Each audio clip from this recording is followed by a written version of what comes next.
कहानी की शुरुआत होती है यूसुके नाम के एक लड़के से, जिसके मोहल्ले में अचानक से एक बेकाबू हुआ ट्रक घुस गया। वो तेज रफ्तार से एक छोटे लड़के को कुचलने ही वाला था, लेकिन यूसुके ने तुरंत भागकर उस बच्चे को बचा लिया। पर इस सब में वो खुद ट्रक के नीचे आ गया। उसी पल उसकी आत्मा शरीर से अलग हो गई। यूसुके को समझ आ गया कि उसकी मौत हो चुकी है। जब उसके शरीर को अस्पताल ले जाया जा रहा था, तब स्पिरिट वर्ल्ड की गाइड बोटान उसके सामने आई। पहले तो यूसुके ने उसके साथ चलने से मना किया, लेकिन जब उसने पक्का कर लिया कि जिस बच्चे को उसने बचाया था वो ठीक है, तब उसने बोटान से कहा कि हाँ, अब ले चलो मुझे नर्क। बोटान ने कहा कि अभी तुम्हारा मरने का टाइम हुआ ही नहीं था, हम लोग एक्सपेक्ट नहीं कर रहे थे तुम्हें, इसीलिए ना तो तुम्हारे लिए स्वर्ग में जगह है ना ही नर्क में। ये बहुत अजीब सिचुएशन है, इसीलिए बोटान उसे स्पिरिट वर्ल्ड में ले गई। वहाँ पहुँचने के बाद दोनों ने एक बड़ी नदी पार की। नदी के उस पार उनकी मुलाकात कोएनमा से हुई। कोएनमा का काम आत्माओं को अलग अलग जगह पर भेजना है, यानी कौन स्वर्ग जाएगा कौन नर्क जाएगा ये वही तय करता है। कोएनमा ने यूसुके को एक ऑफर दिया। उसने यूसुके से कहा कि मैं तुम्हें दोबारा जिंदा कर सकता हूँ,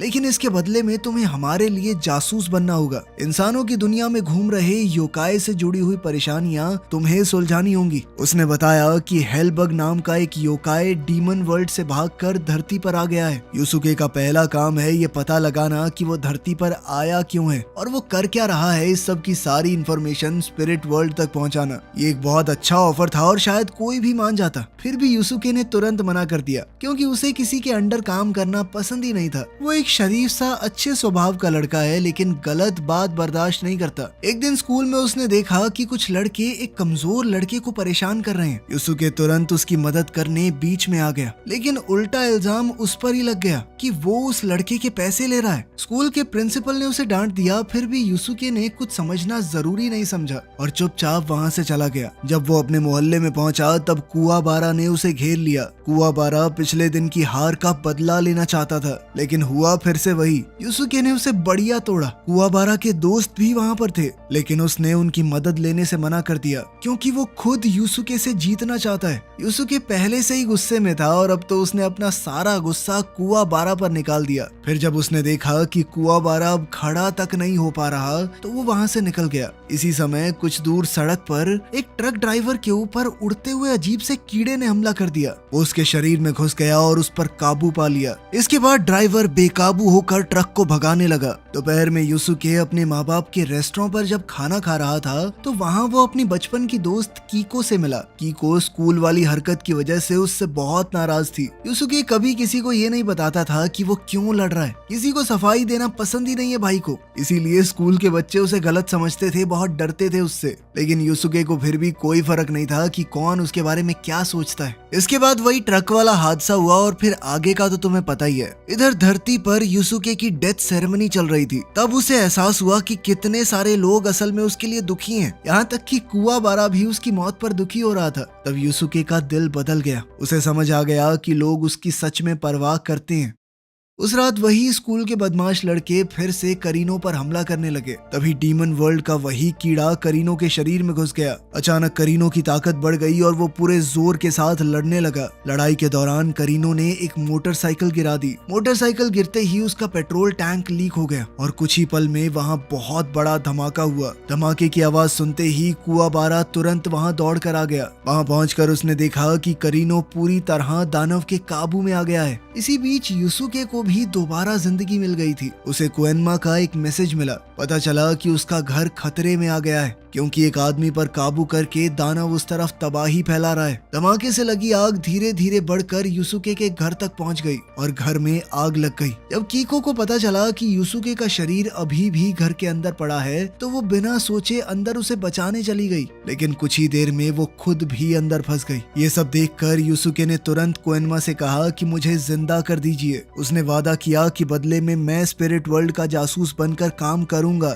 जैसे ही यूसुके दोबारा जिंदा हुआ, वो तुरंत अंदर दौड़ा और केको को बचाकर बाहर ले आया और उसे अपनी माँ की गोद में दे दिया। इसके बाद वो सीधा करीनो के पास पहुंच गया, जो अभी भी कुआबारा और उसके साथियों से लड़ रहा था। यूसुके ने करीनो को बेहोश कर दिया, लेकिन जल्द ही उसे समझ आ गया कि असली प्रॉब्लम अभी खत्म नहीं हुई। करीनो के शरीर से उस दानवी कीड़े को निकालना बहुत जरूरी है, वरना करीनो खुद भी योकाई बन जाएगा। प्रॉब्लम ये थी कि उस कीड़े को निकालने के लिए उसे अपने अंदर की स्पिरिचुअल एनर्जी का इस्तेमाल करना होगा, और यूसुके को अभी ऐसा कुछ करना आता नहीं था। दूसरी तरफ प्रॉब्लम ये भी थी कि अगर करीनो ने उसे दोबारा जोर से मारा तो अब की बार वो शायद दोबारा मर जाएगा। सबसे बड़ी बात ये थी कि ये सब कुछ जिंदा रहते हुए करना पड़ेगा, क्योंकि यूसुके दोबारा नहीं मरना चाहता। यूसुके ने चेन्स का इस्तेमाल करते हुए उस दानव को बांधने की कोशिश की और फिर जोर जोर से उसे मारने लगा, लेकिन करीनो जल्द ही छूट गया और उसने एक गैस सिलेंडर में छेद कर दिया। जैसे ही गैस आग से टकराई तो वहां जबरदस्त धमाका हुआ। यूसुके बड़ी मुश्किल से बच पाया, लेकिन इस धमाके ने उसे दूर फेंक दिया।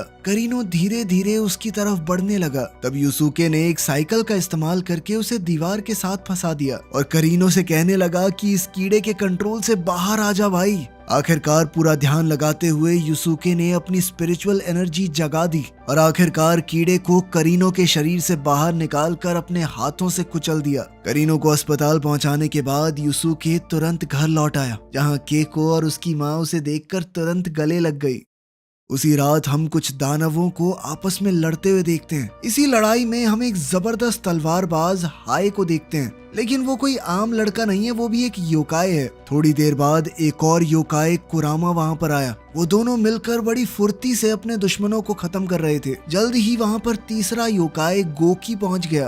तीनों ने मिलकर स्पिरिट वर्ल्ड से 3 बहुत शक्तिशाली खजाने चुरा लिए। जब कोएनमा को इस बात का पता चला तब उसने तुरंत यूसुके को उसका अगला काम दिया। साथ ही उसने यूसुके को लड़ाई के लिए तैयार करना शुरू किया, ताकि अगर वो किसी योकाय से लड़े तो उसका मुकाबला कर तो पाए। यूसुके को सबसे पहले एक जरूरी टेक्निक सीखनी होगी, जिसे रेगान कहा जाता है। इसमें वो अपनी पूरी स्पिरिचुअल एनर्जी को उंगली के छोर पर जमा करेगा। इससे एक जोरदार हमला किया जा सकता है, लेकिन बेचारा यूसुके बार बार कोशिश करने के बाद भी नाकाम हो जाता। इसी दौरान कोएनमा ने देखा कि गोकी नाम के उस योकाय ने जो बॉल चुराई थी उसका इस्तेमाल करके वो बच्चों की आत्माओं को बंद कर रहा है। अगर उसे जल्द नहीं रोका गया तो वो उन्हें खा जाएगा। यूसुके और बोटान ने पूरे शहर में उसे ढूंढने की कोशिश की, लेकिन बोटान उसकी नेगेटिव एनर्जी को भांप ही नहीं पा रही थी। उसे शक था कि गोकी ने अपनी ताकत छुपा ली है। दोपहर के समय यूसुके की नजर कुछ बच्चों पर गई, जो बिना किसी बात के अचानक बेहोश होकर गिर गए। उसने तुरंत एक आदमी को देखा जो हाथ में एक गोला लिए वहाँ से जा रहा था। जैसे ही गोकी को पता चला कि यूसुके उसका पीछा कर रहा है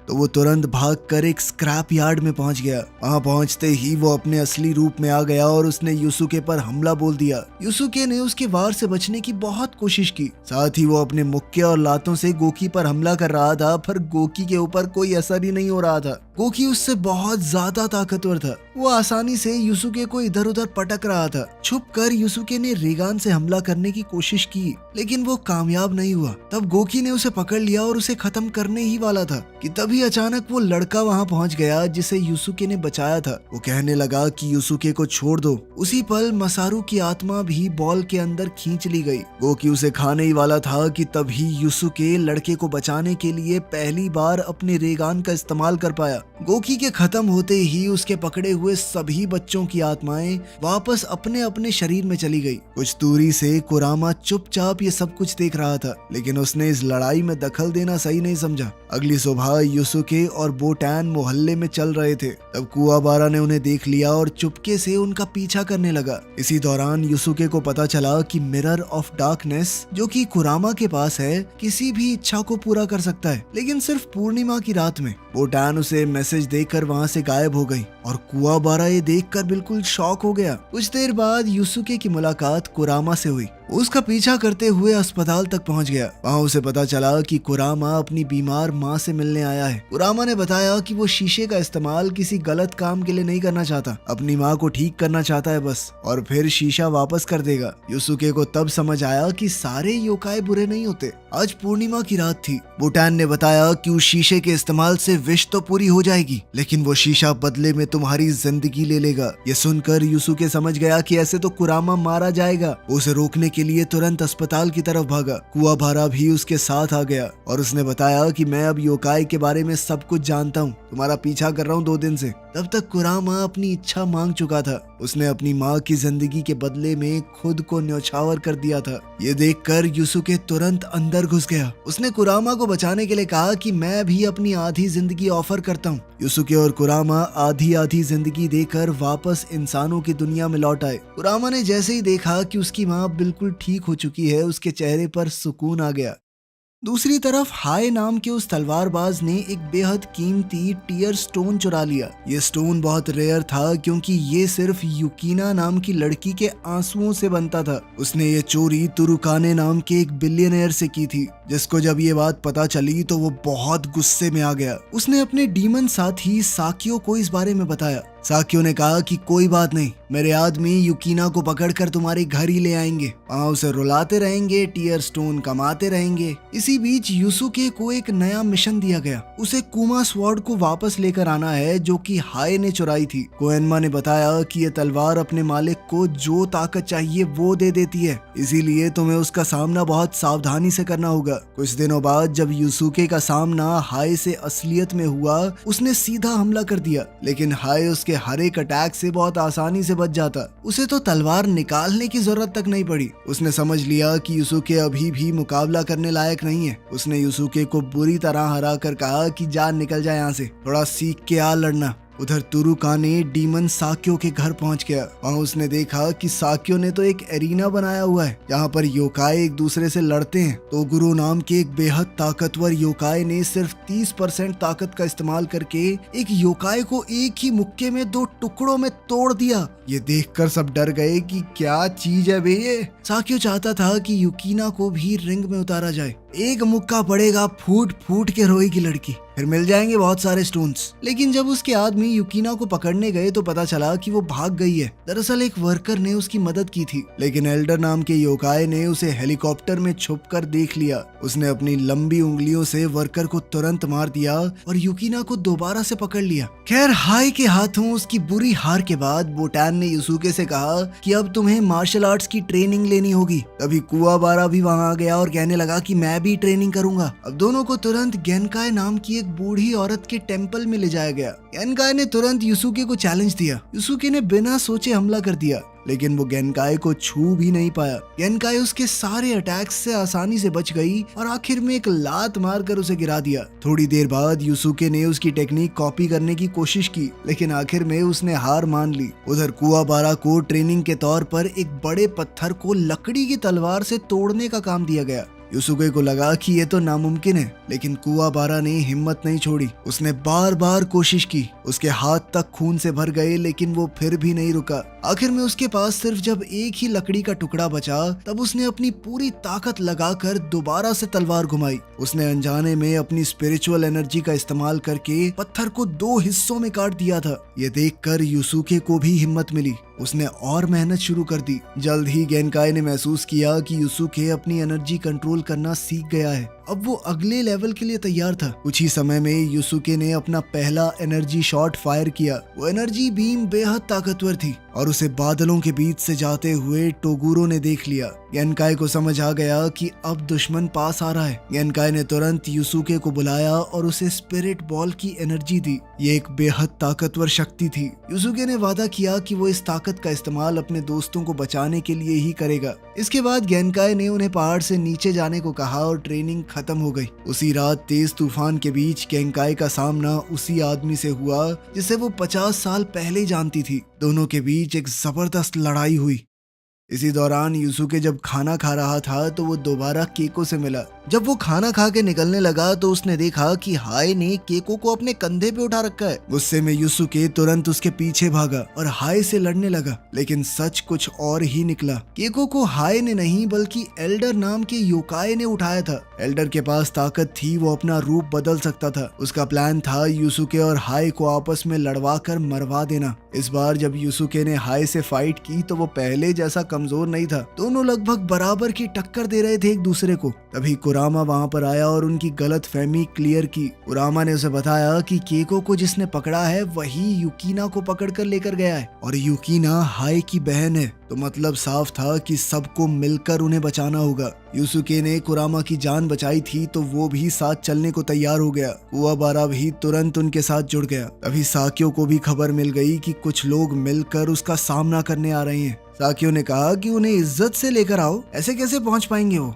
इसके बाद मैसेंजर खुद उन्हें आइलैंड ऑफ डार्कनेस तक ले जाने आया। बोट के सफर के दौरान उन्हें कहा गया कि अगर साक्यो के सारे फाइटर्स को हरा दिया तो केको और युकिना को छोड़ दिया जाएगा। इस वक्त यूसुके और कुवाबारा को उनकी मास्टर की मौत के बारे में नहीं बताया गया। कोएनमा ने फैसला किया कि मिशन खत्म करने के बाद उन्हें पता चले तो बेटर होगा। जब सब लोग आइलैंड पर पहुंच गए तो हाय ने अकेले आगे बढ़ने का फैसला किया और अपनी टीम से अलग हो गया। ये उसकी आदत है, वो हमेशा अकेले ही काम करता है। जैसे ही यूसुके, कुवाबारा और कुरामा वेयरहाउस में पहुंचे तो उनका सामना करासु नाम के पहले फाइटर से हुआ। कुरामा ने तुरंत अपने दोस्तों से कहा कि तुम आगे जाओ, मैं इससे लड़ता हूँ। दूसरी तरफ हाय भी अपनी बहन युकिना को ढूंढते हुए एक ताकतवर दुश्मन से टकरा गया। उसका सामना बुई नाम के एक बेहद ताकतवर योकाई वॉरियर से हुआ जो एक बड़ी सी कुल्हाड़ी लेकर उस पर हमला कर रहा था। जब ये सारी फाइट चल रही थी तब साक्यो के साथ तुरुकाने और कुछ और बिलियनर्स एक जगह बैठे हुए थे और वो हर एक फाइट पर बेटिंग कर रहे थे कि कौन जीतेगा। उनके लिए ये सब कुछ एक खेल था। उधर कुरामा और करासु के बीच लड़ाई और तेज हो गई। करासु बार बार फायरबॉल्स फेंक रहा था और कुरामा किसी तरह इस सब से बचने की कोशिश में लगा हुआ था। साथ ही वो अपने चाबुक से हमला करता रहता,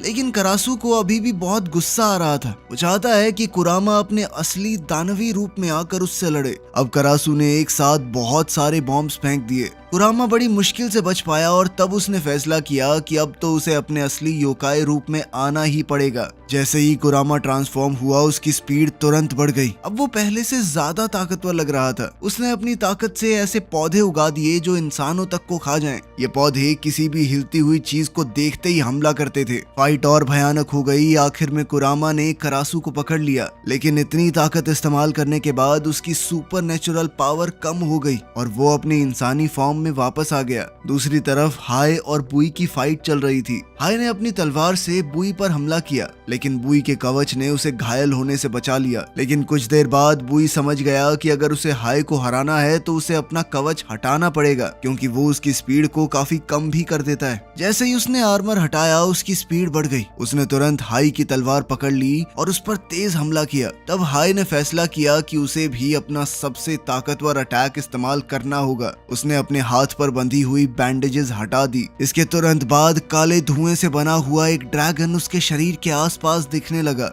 ये उसकी सबसे ताकतवर टेक्निक थी। वो काला ड्रैगन सीधा बुई पर टूट पड़ा और उसका शरीर बुरी तरह जल गया।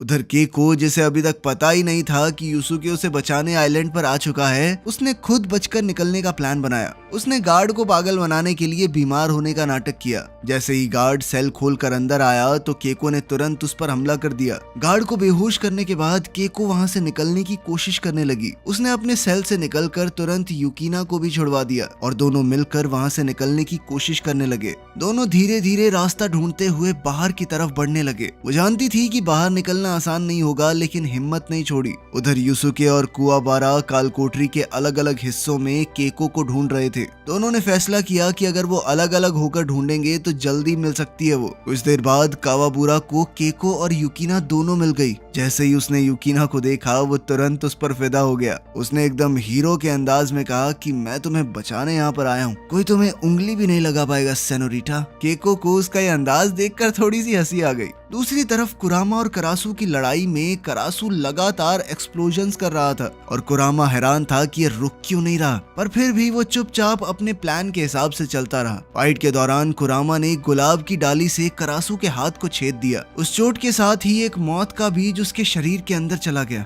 धीरे धीरे उस बीज की जड़ें उसके अंदर फैल रही थी। थोड़ी देर बाद वो जड़ें उसके शरीर को अंदर से तोड़ने लगी और उसके दिल को पूरी तरह बर्बाद कर दिया, जिसके साथ ही करासु अचानक से नीचे गिर पड़ा। उधर हाय ने भी बुई को हरा दिया था। इन दोनों ताकतवर दुश्मनों के गिरने के बाद साक्यो ने कहा कि अब असली शो शुरू होने वाला है। इसी बीच कुवाबारा, केको और युकिना एग्जिट ढूंढ रहे थे, लेकिन उन्होंने गलती से एक खतरनाक राक्षसी जानवर को आजाद कर दिया। वो बड़ा और खतरनाक क्रीचर तुरंत उनके पीछे भागने लगा। खुद को बचाने के लिए उन्हें उसका ध्यान भटकाना जरूरी था। कुवाबारा उसके सामने खड़ा हो गया और उसे रोकने लगा, जबकि केको ने पास के सिक्योरिटी लॉक्स चालू कर दिए। जैसे ही दरवाजे बंद होने लगे कुआबारा तेजी से भागा और ऐन मौके पर दरवाजे के नीचे से निकलकर दूसरी तरफ पहुंच गया, जबकि मॉन्स्टर वहीं बंद होकर रह गया। लेकिन जैसे ही उसने सोचा कि सब कुछ ठीक हो गया है, तभी एल्डर आ गया। कुआबारा ने तुरंत एक लोहे की रॉड उठाकर उस पर हमला किया, लेकिन एल्डर का शरीर बहुत अजीब था। उसे कितना भी मार लो वो खुद से ठीक हो जाता है। उधर यूसुके मैंशन के अंदर दौड़ते हुए एरिना तक पहुंच गया। वहां साक्यो ने उसे कहा कि अगर तुमने तोगुरो को भी हरा दिया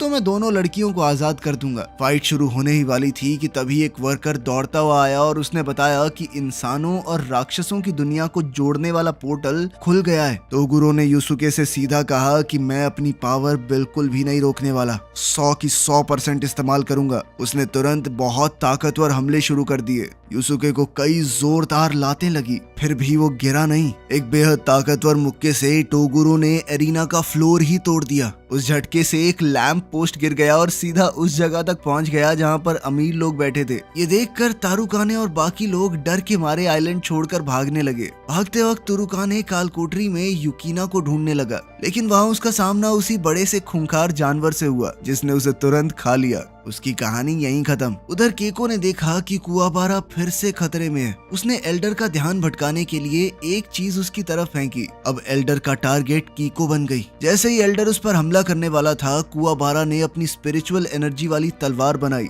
और एल्डर के शरीर को टुकड़ों में काट दिया। लेकिन वो फिर भी दोबारा ठीक हो गया और उसने पलटवार करते हुए कुआबारा के कंधे को छेद दिया।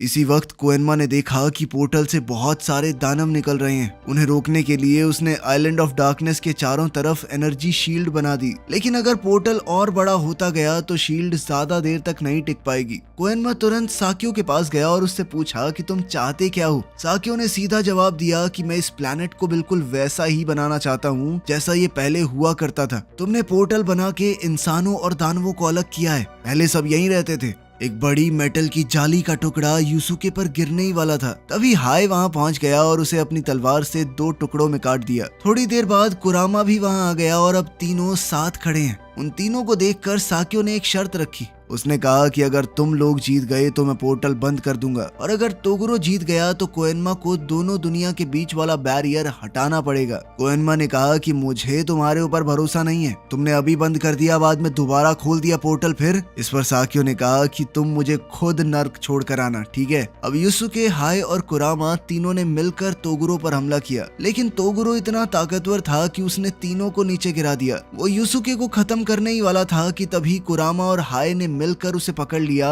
और उसकी मूवमेंट रोक दी। इसी मौके का फायदा उठाकर यूसुके खड़ा हुआ और एक जबरदस्त एनर्जी ब्लास्ट से हमला किया। उस ब्लास्ट से तोगुरो का शरीर पीछे जाकर एक लोहे के सरिये में घुस गया। इस वार ने तोगुरो के सीने को छेद दिया था। उन्होंने तुरंत उस पर एक जोरदार रोशनी से हमला किया। वो हमला इतना ताकतवर था कि एरिना की दीवार तक टूट गई। लेकिन हैरानी की बात यह थी कि यूसुको अपने सबसे ताकतवर हमले से भी तोगुरो को हरा नहीं पाया। कुछ देर बाद तोगुरो वापस एरिना में आकर खड़ा हो गया और उसके जख्म पहले ही भर चुके थे। इसी वक्त केको, कुआबारा और युकीना रिंग तक पहुंच गए। जैसे ही केको ने अपने सबसे करीबी दोस्त यूसुके को जमीन पर गिरा देखा, वो तुरंत उसकी मदद के लिए दौड़ी। लेकिन तभी एल्डर उसके सामने आ गया। वो हारने वालों का मजाक उड़ाने लगा और कहा कि गेनकाई ने फिजूल में तुम लोगों के लिए अपनी जान दी। फिर एल्डर ने एक पुरानी कहानी बताई। उसने बताया कि गेनकाई और तोगुरो जब जवान थे तब दोनों साथ में मार्शल आर्ट्स की ट्रेनिंग कर रहे थे। दोनों बहुत ताकतवर थे। समय बीतता गया, गेनकाई धीरे धीरे बूढ़ी हो गई, लेकिन तोगुरो क्योंकि योकाई बन गया था तो वो जवान ही रहा। कई सालों बाद अब दोनों का आखिरी मुकाबला हुआ, जिसमें तोगुरो ने बिना किसी पछतावे के गेनकाई को हरा दिया और उसे मार डाला। ये कहानी खत्म हुई ही थी कि तभी तोगुरो को बहुत गुस्सा आ गया और उसने खुद ही एल्डर पर हमला कर दिया। सिर्फ एक ही मुक्के में उसने एल्डर को ढेर कर दिया। जैसे ही कुआबारा को पता चला कि उसे सिखाने वाली सेंसे गेनकाई मर चुकी है, वो गुस्से से भर गया। उसने तुरंत अपनी तलवार से तोगुरो पर हमला किया, लेकिन तोगुरो ने उसके वार को बहुत आसानी से रोक लिया और उसे तुरंत नीचे गिरा दिया।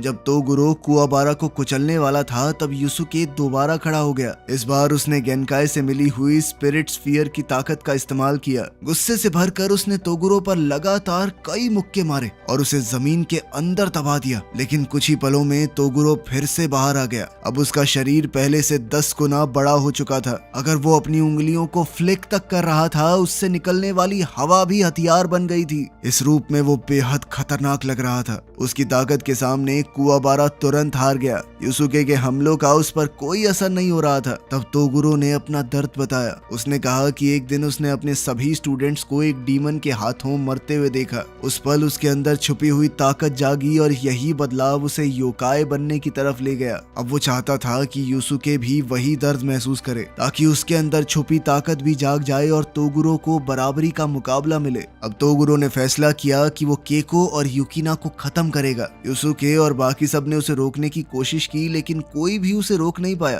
तब कुवाबारा, जो कि जानता है कि वो उस दानव को नहीं हरा सकता, फिर भी अपनी जान रिस्क में डालकर केको और युकिना को बचाने के लिए आगे बढ़ा और इसी कोशिश में उसका पेट बुरी तरह से जख्मी हो गया। जब यूसुके ने कुवाबारा को मरते हुए देखा, उसका गुस्सा अपनी चरम सीमा तक पहुंच गया। उसकी स्पिरिचुअल एनर्जी की सभी हदें पार हो गई। अब उसने फैसला किया कि लड़ाई यहीं पर खत्म होगी। उसने अपनी पूरी ताकत सिर्फ एक हमले में झोंक दी और फिर यूसुके ने आज तक का सबसे ताकतवर स्पिरिट ब्लास्ट हमला किया। तोगुरो ने उस एनर्जी स्फीयर को रोकने के लिए अपनी सभी मसल्स का इस्तेमाल किया। धीरे धीरे उसका शरीर पत्थर में बदलने लगा। मरने से पहले तोगुरो ने यूसुके का शुक्रिया अदा किया क्योंकि पहली बार उसने अपनी पूरी ताकत लगाई थी। लड़ाई खत्म हो चुकी थी। इसके बाद यूसुके को पता चला कि कुवाबारा अभी भी जिंदा है। युकिना ने अपनी हीलिंग पावर से उसका इलाज किया। सब लोग सुकून महसूस करने लगे। अब जब युकिना सेफ थी तो हाय ने अपनी चुराई हुई वो तलवार भी लौटा दी। दूसरी तरफ साकियो ने भी अपना वादा निभाया। उसने कहा कि मैं तुम्हारे साथ नर्क में चलने को तैयार हूँ। साथ ही पोर्टल को बंद करके जितने डीमन आजाद हुए थे सबको वापस उनकी दुनिया में भेज दिया गया। वीडियो पसंद आई तो लाइक कर देना, चैनल को सब्सक्राइब कर लेना। मिलते हैं अगली वीडियो में।